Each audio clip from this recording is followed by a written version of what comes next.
मेरे प्रभु पता नहीं ज्ञानी को मूढ़ कर देते हैं और मूढ़ को ज्ञानी कर देते हैं। ज्ञानी को मूढ़, मूढ़ को ज्ञानी। ये प्रभु की माया है।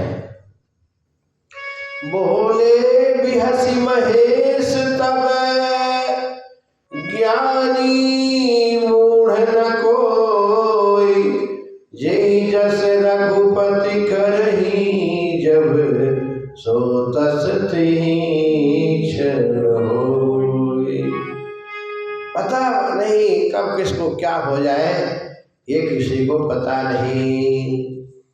तो भगवान शिव कहे देवी अब तुम सुनो, तुम्हारे गुरुदेव एक बार पूरे विश्व में विचरण करने का मन बनाए और विचरण करते करते हिमालय की तलहटी पर गए और वहां गंगा का किनारा देखते देखते अब तो इनका मन एक आश्रम भी देखे, अब वहीं पर इनका मन रम गया, इनकी समाधि लग गई।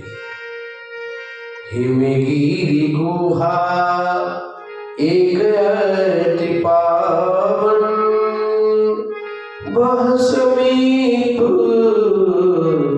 सुरसरी सुहावन। आश्रम ए परम पुनीत सुहावा, देख देव ऋषि मन अति भावा। तो सुमिरत हरि है श्राप गति बाधी, साज विमल मन लागी समाधि, लागी समाधि। देवर्षि नारद जी देखो गंगा किनारे चल रहे, हिमालय में गए तो नारद जी को भगवान की याद आई। अच्छा, भगवान की याद क्यों आती भाई? आप कभी बदरिकाश्रम की यात्रा करिए, हम तो गए भाई केदारनाथ, बद्रीनारायण, गोमुख। तो वहाँ जब बस, केवल ऋषिकेश तक तो ट्रेन है, इसके बाद बस है। और जब आप चलेंगे इधर पहाड़ और इधर खाई गंगा, अब मान लो उधर से बस आ रही, थोड़ी सी टक्कर लगा तो नमो नारायण हो गया।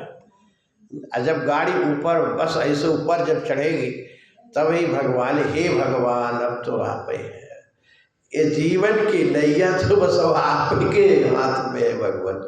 फिर दाई माई याद नहीं आएगी, फिर भगवान याद आएंगे। और जिसको भगवान कभी नजर नहीं आए उनको भी नजर आने लगी, बोलो राधे राधे।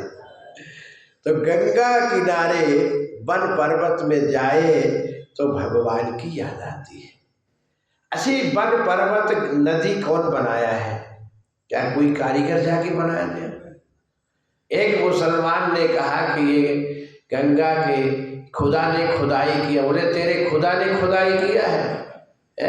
यहाँ भगवान ही सब बनाए, कोई गंगा को बनाया नहीं, वन पर्वत को नहीं बनाया। अच्छा, आप कोई शहर में गए और किसी के कोठी बंगला देखे तो किसकी याद आती है? जिसने कोठी बनाया, बंगला बनाया, उस सेठ की याद आती है। अरे सेठ कितना बढ़िया ये बंगला कोठी बनाया है। अब वहाँ सेठ थोड़ी बना ले जाएगा, वहाँ तो भगवान की प्राकृतिक की लीला है। ये प्राकृतिक वसुंधरा भगवान की है। वन पर्वत झरना ये भगवान बनाए हैं, कोई दूसरा नहीं बनाया है।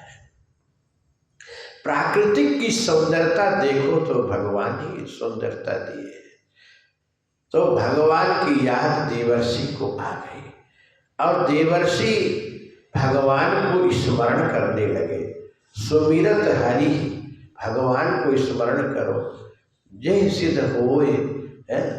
भगवान का स्मरण करने से वो व्यक्ति सिद्ध हो जाता है।